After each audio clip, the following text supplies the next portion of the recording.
Thank you very much for the invitation to speak. I apologize that I can't be here in person. I'm just on a plane as you're hearing this, flying back from the Garrett meeting in Calgary. So thanks again for the invitation. Today, I'm going to talk about exercise and nutritional interventions for inclusion body myopathy. My name is Mark Tarnopolsky. I'm a professor of pediatrics and medicine at McMaster University. I specialize in neuromuscular and neurometabolic disorders.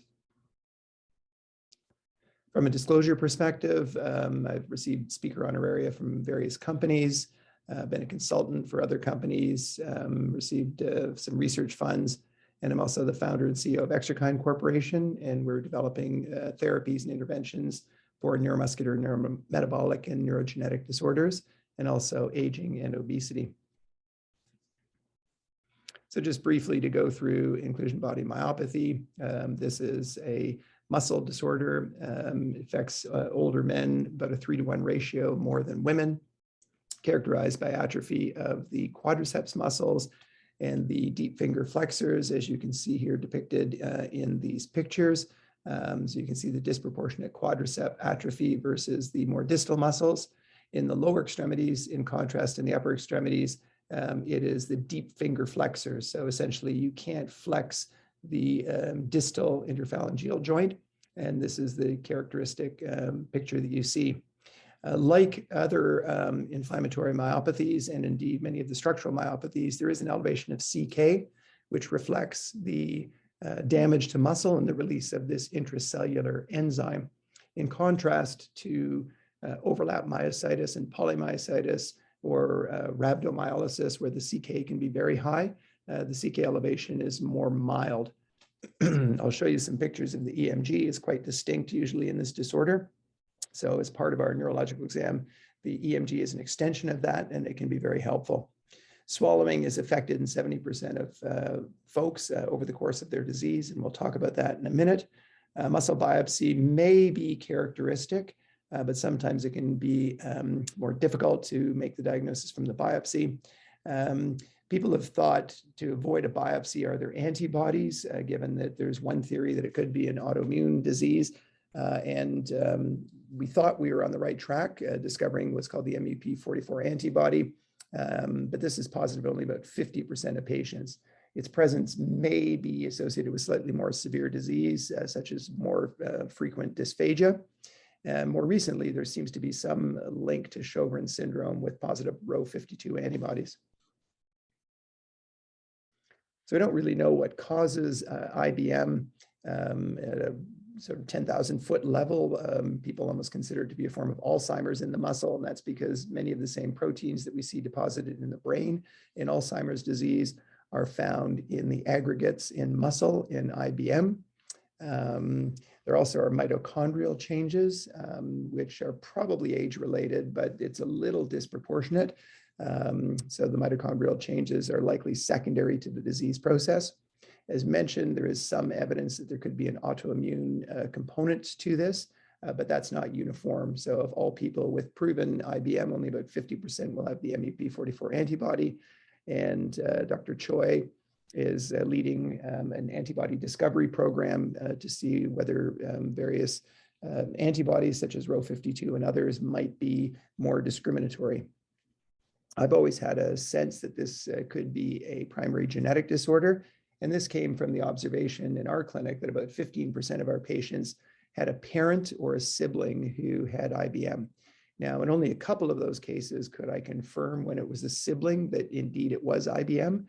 For some of the parents, given that this is a disease of older adults, the parents weren't around for us to confirm. But what we did is we went ahead with 30 patients. We did whole exome sequencing, but we couldn't identify a specific gene.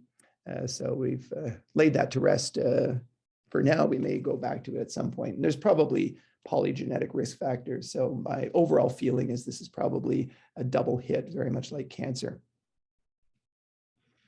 So again, the diagnosis, this is my original mentor when I was in Rochester, Griggs, and I still think these criteria are very relevant. So patients must have a duration greater than 6 months. Many of our patients, when they think back, often have symptoms for 10 years. just thinking that they're getting older. The age of onset is after 30 years of age. Most patients are over 50. There has to be weakness, and the weakness, as I mentioned before, is the deep finger flexors. And it's important to specifically check that. I'm not sure if you can see the screen, but what we do is we fix the proximal joint and we get them to try and curl the end. And if you can't do that, especially in digits 4 and 5, that's pretty characteristic of this disorder. So the flexors are weaker than the extensors in the arms. And of course, the quadricep muscles have to be weak. Now, this is a tough one. They say less than or equal to grade 4 MRC, but essentially you're holding your leg out and using your arms to push against it. So it depends how strong the evaluator is, because sometimes you can't break it and you call it 5, and then you say, oh, it's not IBM. And I think that's a real concern, because I've seen patients with really atrophic quads, but you can't break it, so you still call it 5. So by this definition, you wouldn't call it IBM. And yet, of course, when we biopsy them, it's very classic. As mentioned, the CK is up in essentially all patients, but it's not dramatically up. So 12 times normal is around 2,000 units generally. So we usually see patients under 1,000, 600, 800, et cetera. Muscle biopsy, I think a picture is worth 1,000 words. And the reason why people thought this was similar to polymyositis and dermato is that there is inflammation, and much more like polymyositis or overlap with T cells invading non-necrotic fibers. But it's the rimmed vacuoles and the electron microscopy findings which are more characteristic. So as mentioned, the EMG is an extension of my clinical examination as a neurologist. And what we see usually is when we stick the needle in, there's damage to the muscle. And because of the inflammation, we see these things called fibrillations and positive sharp waves. Normally, this is a flat line. And then when you contract the muscle, because there's damage to the muscle, it's not putting out as much electrical activity. So you get these small, brief potentials. In IBM, probably because it's been going on for so long, there's damage to the muscle and there's reinnervation with the nerve. So you get a confusing, sometimes mixed picture where we get these myopathic potentials admixed with these larger neurogenic potentials. But when you see that mixture, especially with atrophic quads and deep finger flexion weakness, it's usually consistent with IBM. As mentioned, the muscle biopsy is similar to polymyositis. And what you see is this invasion of non-necrotic fibers with T cells. So this is what's called an H&E stain. So these are the muscle fibers here. The nuclei normally should be underneath what we call the sarcolemma. You can see this dense inflammatory infiltrate damaging this otherwise normal looking fiber. So in muscular dystrophy, we have damaged fibers and then the inflammation comes in. In IBM, you have normal looking fibers and the inflammation attacks a fairly healthy normal fiber. So if you see this, you can't tell if it's polymyositis or IBM, but when you see these inclusions, then it's more characteristic of IBM. And then on the electron microscope, here we're blowing up the muscle magnification to around 20,000. You can see these inclusions, these filamentous inclusions, and that's pretty characteristic of the disorder. So general therapy for all myopathies, IBM, muscular dystrophy, et cetera.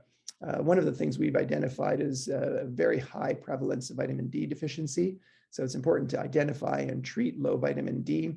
We find 85% of our patients are insufficient and 13% have levels in the rickets level.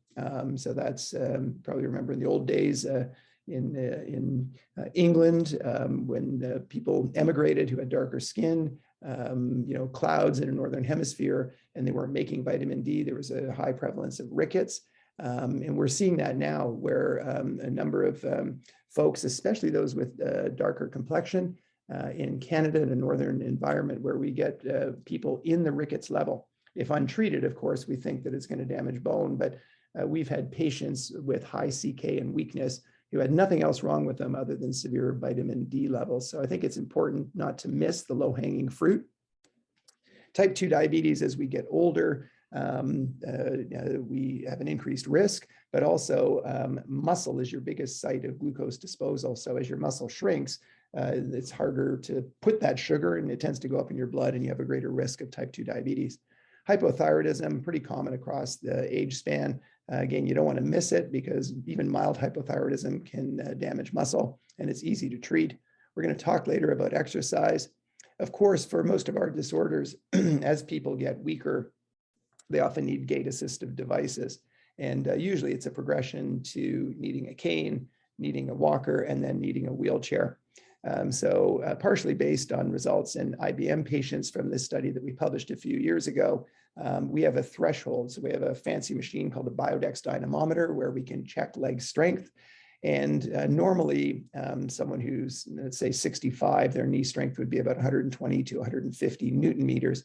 When that gets to 30, 50% of people need a cane. When it gets to 20, 50% of people need a walker. When it gets to 10, 50% of people are in a wheelchair. And although those aren't hard rules, we can use those numbers to show people the benefits of exercise, nutrition, or if they're progressing more rapidly, we look for some other reason why that might be the case. We can help keep them above those disability thresholds, and we think that's pretty important. Sleep study, we often do. Not quite as much of an issue in IBM, but it can eventually get to the point where the muscles of the respiratory function are compromised. So a sleep study to make sure that people are getting enough oxygen and blowing off their CO2 at night is important. We'll talk about protein and creatine a little bit later specifically. So one of the issues we mentioned with IBM is dysphagia. Generally at the clinic, we just ask people, do you have difficulty swallowing? Usually they'll say it's particulate food, dry foods. It tends to feel like it's getting stuck. They're regurgitating it back up. And what we do when we hear that story is we send people for what's called a swallowing study. So what will happen is people will swallow various consistencies with an X-ray. And what you'll see here, this is contrast. And normally it goes into the back, which is your food pipe. And you can see very little is going there, but it's spilling over into the trachea. So this is what's called aspiration. And this is the most feared complication because that food can eventually go into the lungs and cause what's called an aspiration pneumonia. And you can see here that there's pooling in the pockets in the side. It's called follicular pooling. Some patients even say they're pushing that region there to bring the food back up when it gets stuck. So the speech language pathologist will look at this and give people advice, generally simple things like take small bites, chew for longer periods of time, chew more slowly, don't talk when you're eating, avoid particulate and dry foods, and also pre-lubricating the throat, drinking a bit of water before you start eating, and using gravies and other things to moisten the food. Now, when this progresses, and in spite of all of these suggestions, things are getting worse, there's a few things that you can do. One of them is to put Botox into what's called the upper esophageal sphincter. And we were, I think, the first to publish this many years ago. So you can see here, this is the bolus of liquid not going into the esophagus. So up here, there's a little ring of muscle called the upper esophageal sphincter. So what Botox does is if you inject here, it loosens this, so it allows the pressure differentiation such that the food can go into the esophagus. So that's what the Botox does. The other thing is called an upper esophageal dilatation. So they put a tube down here and they stretch this area here so that the food can go into your food pipe and not spill over into your windpipe. So people have also said, well, you know, if there's inflammation in the muscle, maybe it'll respond to cortisone, IVIG, methotrexate, and all the things that we use for dermato and polymyositis. But Marinos Dalakis at the NIH, now retired, but he was really the main person working in this area several decades ago, did the original studies with IVIG on its own, with and without prednisone. And what they found is that patients still progressed in spite of being on IVIG and prednisone.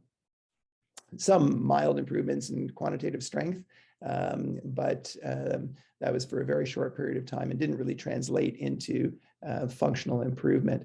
And so when one looks at risk benefit, this is why we no longer use these anti-inflammatory agents.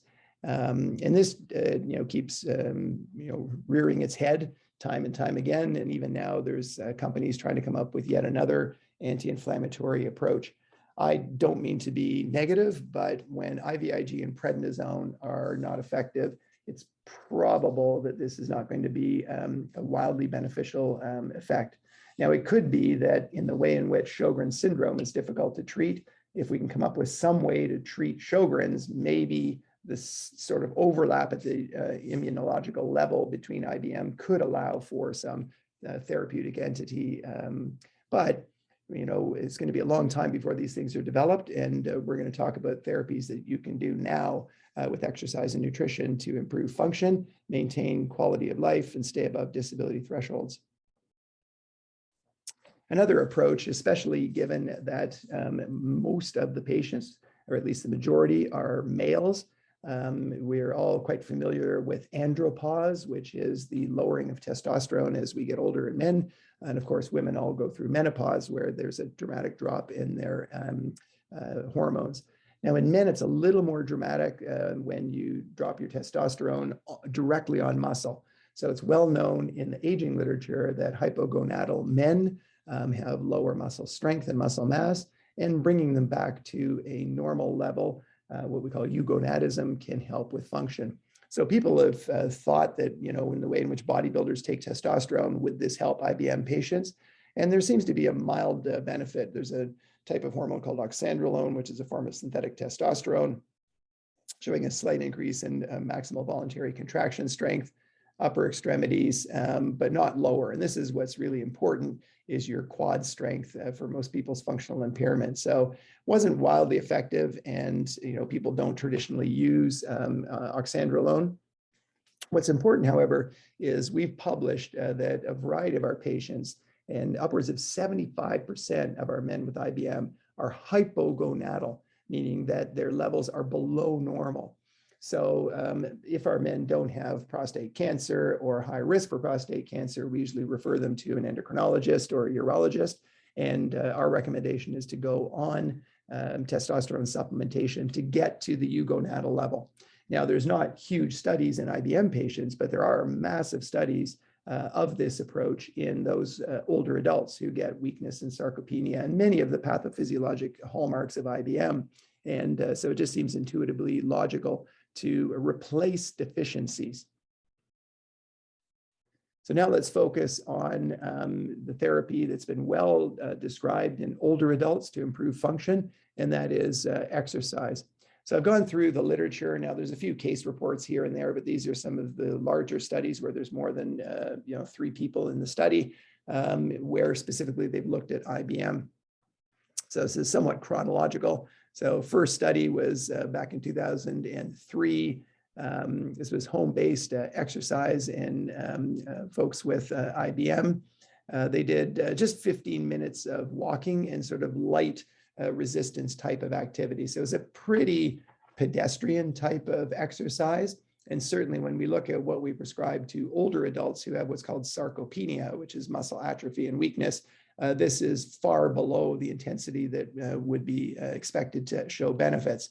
But what they found is that over the time period of 3 months, there was no decline in strength, whereas normally, as you saw in that Delacus paper, there is a decline.